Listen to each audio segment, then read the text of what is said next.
নমস্কার বন্ধুরা, বিধানসভায় মুখ্যমন্ত্রী মমতা বন্দ্যোপাধ্যায় কর্মচারীদের নিয়ে কি বললেন শুনুন একবার। এবার আমি আসব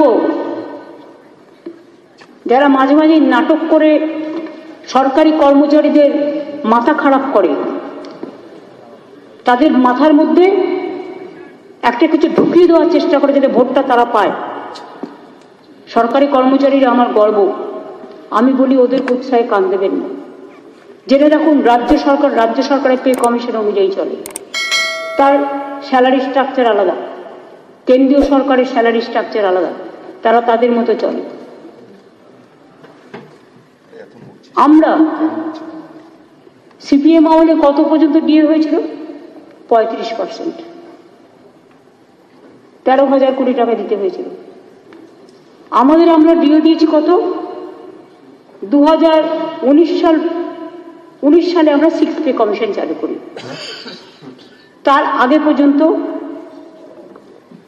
আমরা 90% দিয়ে দিয়েছিলাম, যার আর্থিক পরিমাণ ছিল 1,67,000 কোটি টাকা।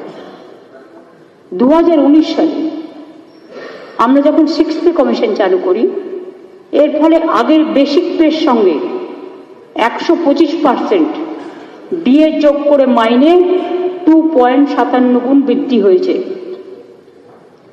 এই পে কমিশনের অনুযায়ী বর্ধিত বেসিক পের উপর আমরা এখন 14% যে ডিএ অলরেডি দিয়েছি, তাতে 19,000 কোটি টাকা খরচ হয়েছে।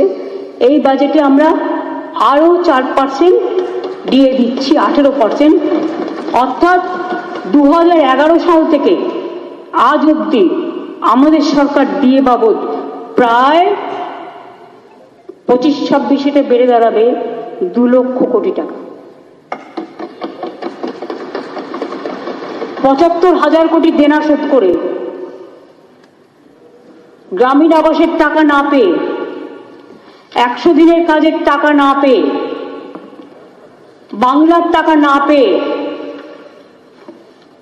বাংলার বাড়ির টাকা না পেয়ে, গ্রামীণ রাস্তার টাকা না পেয়ে কি করে করছি একবারও জিজ্ঞেস করবেন না?